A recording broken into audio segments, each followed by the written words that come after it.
السلام عليكم ورحمة الله وبركاته. النهاردة معانا البلو الاف 92. تقريبا مفيش حد ما تعملش مع البلو الاف 92. حاجة مشهورة جدا، جميلة جدا. هو ايطالي. هو وقع كده في ايدي وحبيت اعمل لكم عنه بالمرة.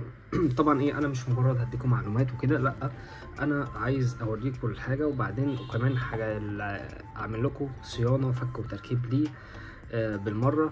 وبسيب لكم في اخر الفيديو تجربة الصوت عشان اللي لسه عايز يقتنيه او حاجة يبقى شافه وجربه وسمع صوته بحيث لو عايز يقتنيه. طيب، معلومات عامة كده. البلو اف 92 هو اصلا تقليد البريتا 92. معدن تركي طبعا، عيار 9 مللي، وبياخد 17 خزن، 17 في الخزنة، 17 طلقة، وطلقة هنا يبقوا اجمالي 18. احنا برضو واحنا بنتكلم كده انا هفكه معاكم. تمام، دي الطلقة 9 مللي بتاعته، دي الاوسكار. برضو هقول لكم اسعار كل حاجة عشان تبقوا عارفينها. الاوسكار 9 مللي دي تقريبا بتعمل 1300 جنيه العلبة، 50 طلقة. المسدس تقريبا بيعمل 3500 متوسط، حسب الحالة طبعا وكده. بينزل منه 3 الوان، الاسود دوت، وبينزل منه في الذهبي، وده كان معايا برضو البلو اف 92 الذهبي كان معايا. وفي بينزل كروم لامع بس ده ما اظنش انت هتلاقيه. الوزن بتاعه هو يعني زي الايكو جاكال كده، ممكن كيلو مثلا وحاجه، يعني هو تقيل مش خفيف. دلوقتي هنبدا الفك والتركيب بتاعه. تمام، اول حاجه سقط تثبيت الاجزاء اهي. على فكره اغلب الاسلحه بتكون زي بعض. تمام، نسحب الاجزاء، نرفع لفوق، نرفع لقدام، طلعت معانا بسهوله اهو.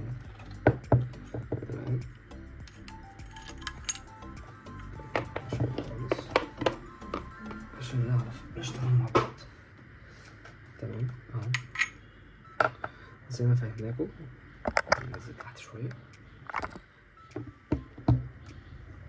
احنا عندنا اول حاجه بتجيب الزيت بتاعك بعد الضرب طبعا، بكل مناسبه تحط الزيت هنا. كل الاسلحه زي بعض، وبتبدا الفرشه وتنضف كويس بالزيت وكل حاجه. كذلك نفس الموضوع، بتجيب هنا وتحط زيت وبرضه بتصير مظبوط. وبعدين في الاخر بتجيب زي ما اتفقنا تمسح كويس من جوه الاجزاء وكل حاجه. كذلك من هنا بتنشف، ولو تقدر تبقى، انا عن نفسي بدخل دي جوه اهي، وبدخل باللسان كده اللي هو يعتبر مكان الخزنه. افضل احشر. تمام، هي بتخش معايا. وبعدين اقوم لففها لفتين كده ونطلع الجبابه كلها. نيجي بقى نقفل.